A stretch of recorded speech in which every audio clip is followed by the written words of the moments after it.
Hello viewers, welcome to my YouTube channel Maths by Mudita, and today we will be solving part 2 of question number 5, exercise 8.4 class 10th. So the question is prove the following identities, and the part is cos A upon 1 plus sin A plus 1 plus sin A upon cos A is equals to 2 sec A। देखिए यहाँ पर तो अगर आप देखें तो ये तो ऑलरेडी साइन कॉस के अंदर है। मैंने आपको बोला था कि आपको सबसे पहला काम क्या करना होगा, साइन कॉस में कन्वर्ट करना होगा। लेकिन अगर हम यहाँ देखें तो यहाँ तो ऑलरेडी ये साइन कॉस में है, बट ये वाली साइड भी तो एक तरह से सिंप्लीफाइड ही है ना। 2 sec A लिखा है, इसको आप लिखेंगे भी तो क्या लिख देंगे, सेक को हद से हद 1 अपॉन कॉस लिख देंगे, तो ये 2 अपॉन कॉस ही हो जाएगा। तो इसके लिए हमें क्या करना है, मतलब सॉल्व तो आपको यही वाली साइड करनी है। अब हम इसको और किस तरीके से सॉल्व कर सकते हैं, अगर आप देखें यहाँ पे दो टर्म्स हैं इसका मतलब, और ये प्लस हो रही है तो एलसीएम लिया जा सकता है ना। So first of all let's take LHS. इसका हम लिख लेते हैं, चलो पहले मैं इसको उतार देती हूँ यहाँ पे। ये हो गया cos A upon 1 plus sine A plus 1 plus sine A upon cos A, right. अब देखिए अगर हम इसका एलसीएम लेंगे तो ये क्या आ जाएगा आपका, दोनों ही अलग अलग टर्म है मतलब दोनों आ जाएंगी। अब अगर आप ये कंफ्यूज हो रहे हैं यहाँ पे कि हाँ भाई ये दोनों अलग टर्म है और ये इसका एलसीएम किस तरीके से लिया गया है, तो मैं आपको यहाँ पे बता देती हूँ इसका एलसीएम कैसे आया है। ये देखिए, जैसे मान लीजिए आपके पास आपने 4th चैप्टर किया था, उसमें आपका एक टर्म था x प्लस 3 एंड मान लीजिए यहाँ पर आपका लिखा हुआ है x माइनस 2। तो आप देख रहे हैं यहाँ पे दोनों डिफरेंट टर्म्स हैं। या फिर अगर आप एलसीएम ले रहे हैं, यहाँ पर लिखा है 1 अपॉन साइन थीटा एंड यहाँ पे लिखा है 1 अपॉन कॉस थीटा, तो ये दोनों डिफरेंट टर्म है तो आप दोनों ही लेंगे ना। इसी तरीके से इनमें भी यही है, यहाँ पे दोनों अलग अलग टर्म्स है तो दोनों ही क्या आ जाएंगी, एलसीएम में आ जाएंगी। अब देखिए जब इसको इससे डिवाइड करेंगे तो मैं आपको यहाँ पे इसको भी बताती हूँ स्टेप को। जब हम इसे डिवाइड करेंगे तो ये है 1 plus sine A cos A, इसको डिवाइड करना है किससे, 1 प्लस साइन ए से। तो हमारा क्या बचेगा, देखिए ये तो कट गया, बचा cos A, right. Cos A को आप इससे इंटू करेंगे कॉस ए से तो क्या बन जाएगा, cos A into cos A क्या होता है, cos square A, right. Plus cos A को इस पूरे से डिवाइड करेंगे तो इस केस में कॉस से कॉस कटेगा, बचेगा 1 प्लस साइन ए। 1 प्लस साइन ए को आप इस 1 प्लस साइन ए से मल्टीप्लाई करेंगे तो ये भी क्या बनेगा, 1 प्लस साइन ए का होल स्क्वायर, राइट। देखिए इस टर्म को इस टर्म से डिवाइड किया तो सेम टर्म थी कॉस, तो कॉस से कॉस कैंसिल हो गया, 1 प्लस साइन ए बचा। 1 प्लस साइन ए को आप ऊपर वाले 1 प्लस साइन ए से मल्टीप्लाई करेंगे, इसका मतलब ये क्या बन जाएगा, इसका होल स्क्वायर बन जाएगा। अब इसके बाद देखिए कॉस स्क्वायर है तो एज इट इज लिख दिया। यहाँ पे तो एक आइडेंटिटी बन सकती है ना, ए प्लस बी होल स्क्वायर। देखिए ये आपका ए है, 1 प्लस साइन ए होल स्क्वायर है आपके पास, राइट।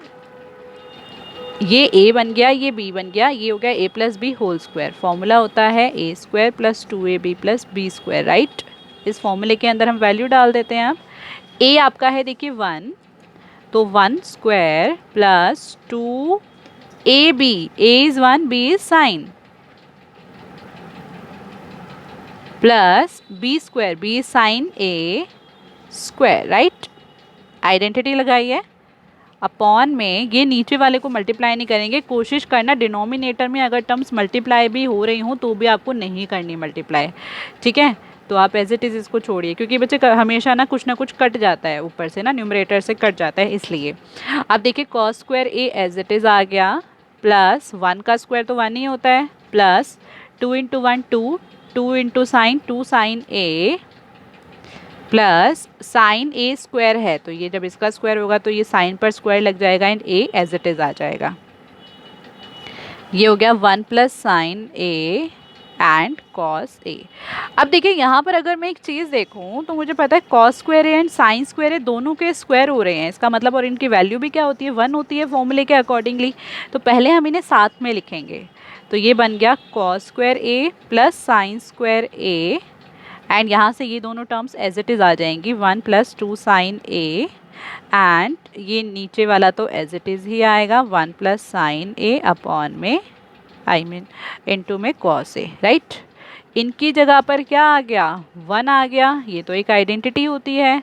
सो ये हो गया 1 प्लस 2 साइन ए, ये इसका 1 है, ये वाला 1 है, एंड ये हो गया 1 plus sine A cos A. आप यहाँ पे लिख भी सकते हैं कि कौन सी आइडेंटिटी यूज़ करी है, that sine square A plus cos square A is equals to 1, right. 1 + 1 is 2 plus ये 2 sine A as it is आ जाएगा अपॉन में ये है देखिए 1 + sine A and cos A. मतलब जब भी आप क्वेश्चन सॉल्व करेंगे ना ये वाले ट्रिग्नोमेट्री के, तो देखिए जैसे जैसे आप स्टेप्स बाय स्टेप बढ़ते जाएंगे ना तो आपका अपने आप ऑलरेडी सॉल्व होता जाएगा। बस आपको ये देखना है कि कहीं कोई आइडेंटिटी तो नहीं बन रही।